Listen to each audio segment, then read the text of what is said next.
Hi, welcome to Surviving Motherhood. So I have sort of a confession. Last week I showed you that pretty little pink flower that just needed some sunlight and attention. Well, I'm pretty sure I also mentioned the fact that I'm really not very good with plants, and I might have sort of left that little flower outside a little too long and might have forgotten to bring it in when this storm suddenly hit us. And well, it might have fallen off the deck and came out of the pot and was just a poor little mess. Maybe that happened. And then when I realized that happened, I ran outside and I picked it up and I stuck it back in the pot and I sat it in the house so that it could sort of dry out and hopefully heal. But it didn't look very good, honestly.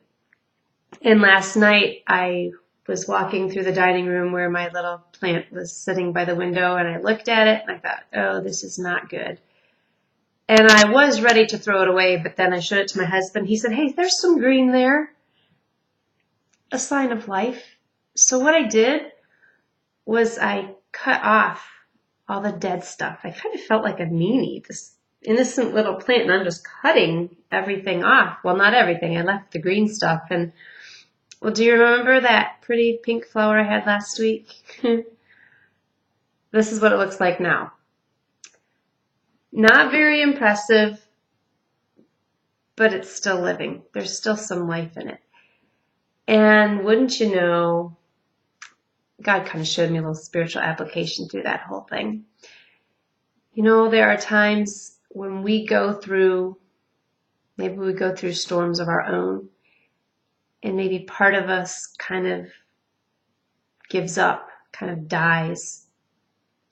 And God says, you know what? There's still life in you.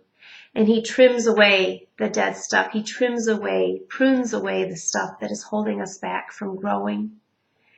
And he carefully takes away the dead stuff. And he nurtures what's still living. And we can have hope even when we feel like there's no hope. God, who created us, who knows everything about us, still cares for us. The pruning sometimes isn't pleasant, but God knows what he's doing. And I pray wherever you are today, if you've just gone through a storm and now God is cleaning you up because he knows there's still life in you, I pray you will be encouraged that you can trust him and allow him to work as he knows is best. And someday soon, I hope to be able to show you a really pretty pink flower again. Just like I trust God is doing beautiful things in you. Now have a wonderful, Jesus-full day.